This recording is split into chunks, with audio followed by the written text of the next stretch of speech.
Ito ay hugis star. Kapag gabi, marami tayong makikitang star sa kalangitan. At dito sa dagat, mayroon ding mga star.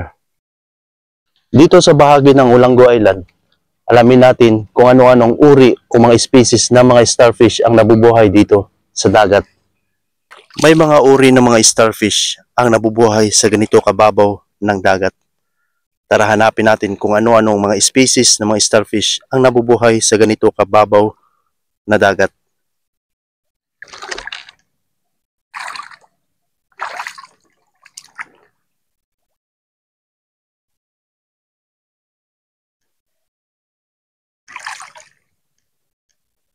Ito ang blue starfish. May scientific name nito na Lynkeia laevigata.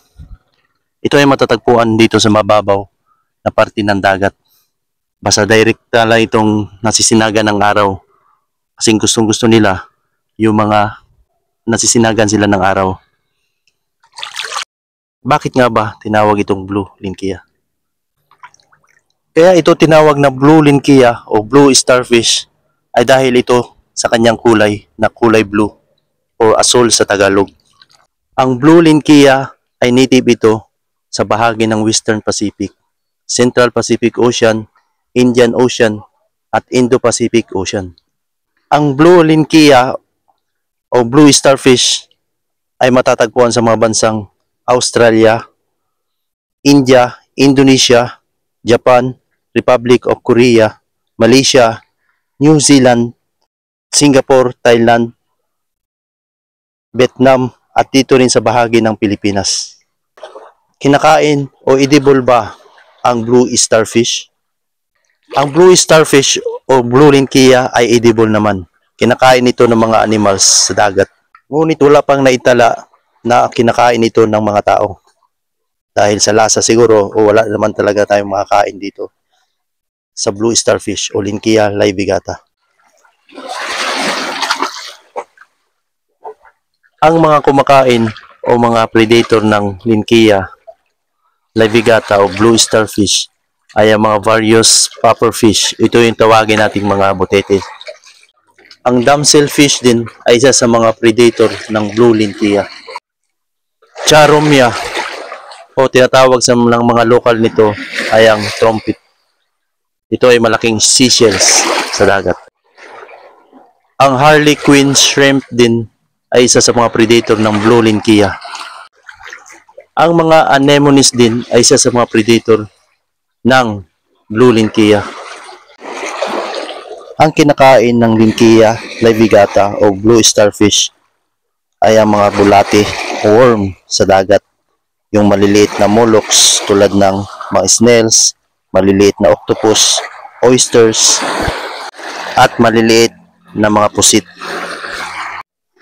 Ang example nito ay yung sea shells na maliit na ito. Nakita nyo ba yung nakadikit na maliit na puti na yan?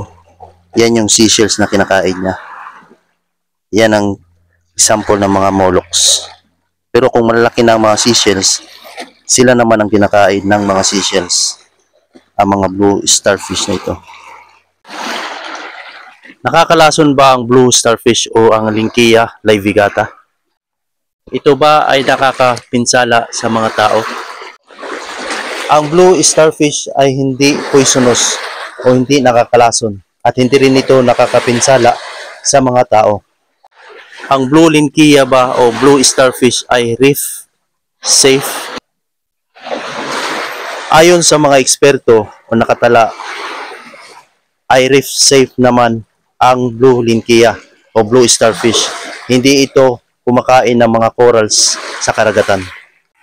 Pero ayon sa mga eksperto, may isang uri ng starfish ang nakakapinsala o poisonous. Nakakapinsala ito sa mga tao o harmful sa mga tao. Ito ang tinatawag nilang crown thorns starfish. Ang blue Lynkeia ay umaabot hanggang 35 years sa wild. Ito rin ay may 5 cylindrical arm. Ito yun siya. Humahaba ito ng 30 hanggang 40 cm diameter. Ang blue linkia ba ay endangered na? Ang blue starfish o blue linkia ay hindi endangered. Bagkus, ito nga ay ginagawa nilang pet. Hinuhuli nila ito at inilalagay sa aquarium. Pero ayon sa mga eksperto, merong isang uri ng starfish na endangered na, critical endangered na dito sa ating karagatan. Ito ang tinatawag nilang sunflower starfish. Hindi lang Linkia laevigata or blue starfish ang makikita o makukuha dito sa parting mababaw na ito ng dagat ng Olango Island.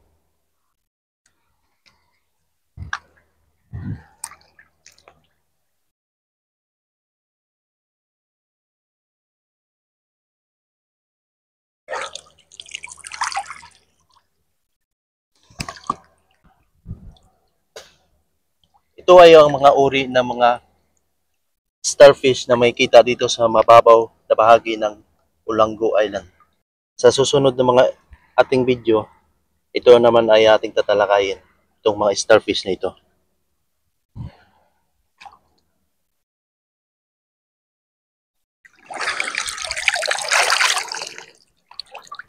Ako si Gilbert. Support my work by sharing this original video and not re-uploading it.